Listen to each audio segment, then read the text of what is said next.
Hi and welcome to Real Reviews. Today I've got an exclusive interview with Diane Kruger and Ray Nicholson for Neil LaBute's new film, Out of the Blue, a film noir thriller which is actually rather excellent. So, over to the interview.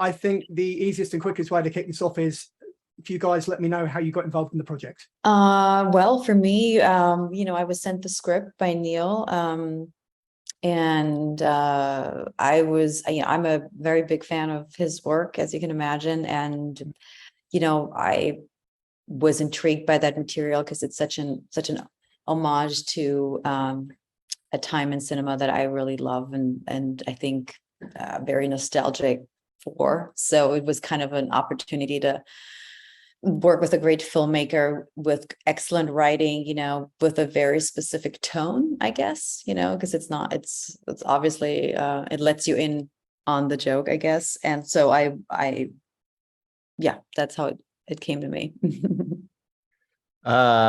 Very similarly, I came in kind of last minute. Yeah. And I loved the material. I thought it was really sexy and really cool and surprising. And to work with Neil, obviously, was a dream, and Diane. So, I was just very happy to get an opportunity. So I was going to say Diane, I know you've worked with Quentin Tarantino, and I know that Ray, you've worked with Emerald Fennell, both writer-directors. So from a creative perspective, obviously coming on board with Neil, how is that experience different to maybe a director and a screenwriter and a sort of two separate entities? For me, well, Neil and I had a really funny relationship. We really, we're really good friends. We talk almost every week. Immediately he understood me in a way that I think that not a lot of people did. He was like, "What's your least favorite direction?" And I was like, "When someone tells me to be myself and have more fun." And that was literally the only direction he gave me the entire time. And we were just like constantly, and he made it light, and he understood that, where I was in my career, and just, kind of, made it feel home and made it feel easy and fun, and not kind of this daunting thing of, oh my God, I'm working with Neil LaBute and Diane Kruger. You know what I mean? Like he allowed me to show up and just explore. Yeah, I think, Neil is a very unpretentious director. He's not precious with his words either, even though he's obviously meticulous and great writer. But he's like a big teddy bear at times. He's very open to suggestions, and he's a very particular tone to his writing always, obviously, as you know. I don't know. And so it does feel like he knows what he's talking about. Like my instinct would always be to refer to his direction just because he knows the material so much. But I've worked with a lot of directors who didn't write their material, but they still own it. I think by the time, if you take something on, you have to. But it's lovely to be able to,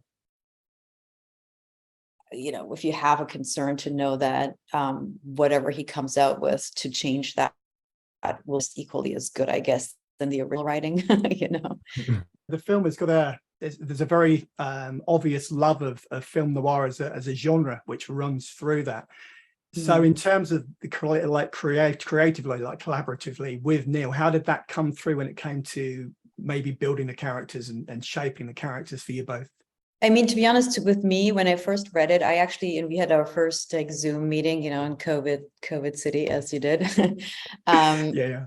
I did ask him, I was like, why do you want to make this movie? It's not like, this movie hasn't existed before. And he was like, well, that's the point. We're not getting to make these kind of films anymore. And it's okay that you think like you kind of know what's going to happen. We're going to have this take on it. We're going to have a slightly, I don't know what the word is, but I guess slightly, like it lets you in on the knowledge that this is a genre you've seen before. I don't know how to, it's Yeah, it's the doesn't self-referential almost. it doesn't take itself seriously. And I was like, oh, you know what, you're right, I'm missing the point. And I guess that's going to be the challenge of this movie, either get that or you're missing the point. It's not meant to be, the postman rings. The thing that I loved about Neil is sort of also, he's not pretentious. Like a lot of writers that don't have even close to the pedigree that Neil does are so married to their words, and he's kind of like, yeah, whatever, and to be able as a young actor to, talk to him about a character, and then there's certain things where he's like, oh no, I don't want to know that. Like you can keep that secret, and also that there was no choice that was wrong. There was no choice that was wrong. And he so wasn't married, and we would talk constantly throughout the day. And we were talking a lot. Constantly, because I just wanted to pick his brain. And, one of the things that he really instilled in me was, he was like, I don't know what's going on. Like, I don't know how this is going to turn. You hope. You hope that you do. And kind of, it was that not marriage to it and letting the process of actually the filmmaking process unfold and kind of letting the thing develop. It was really sort of cool and really impacted the way that I look at my, my craft now and the way that I look at things. And it was such a wonderful opportunity to be able to talk and joke around with them all day. I was going to ask you guys, in terms of approaching your projects, is it the actual character which draws you to the story, or would you say it's that opportunity to potentially collaborate with someone you haven't done before? Which of the two would you say you veer towards? For me, I think it depends. Now that I have more experience, it depends. I've definitely taken on projects where I loved the character, and I wasn't so sure that I was gonna get along or love the director, if that makes sense, but I felt like it was worthwhile to get to play something that is different, and then sometimes you love a director so much and the end result is not that great, and that's okay too, because you had a great time while making it, and then the best of both worlds obviously is when it both happens. And I've had that actually very rarely, in a couple times in my career, and those are real moments that you will always remember, because you do feel like you created something and it feels above and beyond and just showing up for work, and it becomes something else. Yeah. So much of movie making is elusive, like, of course, if I have the opportunity to work with a great director, of course I want to do that. If I have an opportunity to work with a great actor that I admire, I want to do that. But sometimes when you feel terrible doing something, the process, it actually ends up being great. And sometimes when you feel great, it's not as good. And, you're always making those decisions. But I think the safest bet is always when you're working with a great director with a vision and has something to say, and kind of taking these, kind of what we've been talking about here is like this classic noir, and kind of repurposing it in a new way, but without taking away from like the root of what this thing is, and putting in special effects and editing like crazy, like Absolutely, there's still this grounded, this old way of filmmaking, this old way of taking in a movie and just putting it with new people, new times, a new world, so that's what I admired about Neil, and that it's like, by not reinventing the wheel, I think that he did something really special, and it was really special to be able to work and learn from Diane and Neil. And, that's all that you want, is experience and growth as a human being. So that's what you aim for.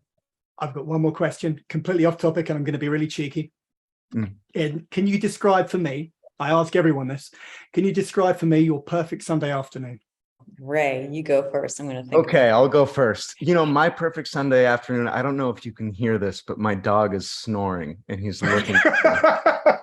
Really? I can see, Well, yeah, I can see his face. He's curled up against the, he's pretending like he's not looking at me and paying attention, but he's snoring. So I would say that it starts out with a nice, nice breakfast, go out in the sun, read, maybe drink something nice, hang out with my dog, let him lick me. I like very simple. I'm a very, very simple Sunday afternoon guy. let your dog lick you. Yeah. Yeah, That's about that's cool. It's evolved so much for me because before I had a kid, like that would have been my perfect Sunday to, exchange the dog for a cat. With the dog Like, and the like, licking and the yeah. Yeah. And now it's like maybe she'll sleep till 8 instead of 7:30 today. That would be a perfect Sunday. See, thank you so much, guys. It's a great question to end on because everyone's different and everyone gives me something unique. It's been a real pleasure talking to you both, and I genuinely really enjoyed the film. Thank you so much. I did, and you don't see classic noirs that you never see them anymore. No, and that's exactly what it gives you. It gives you the tone, and anyway, I could bore you, but I'm not going to. It was good, and I enjoyed the performances and everything. Thank you so much for your time, guys, and enjoy the rest of your day.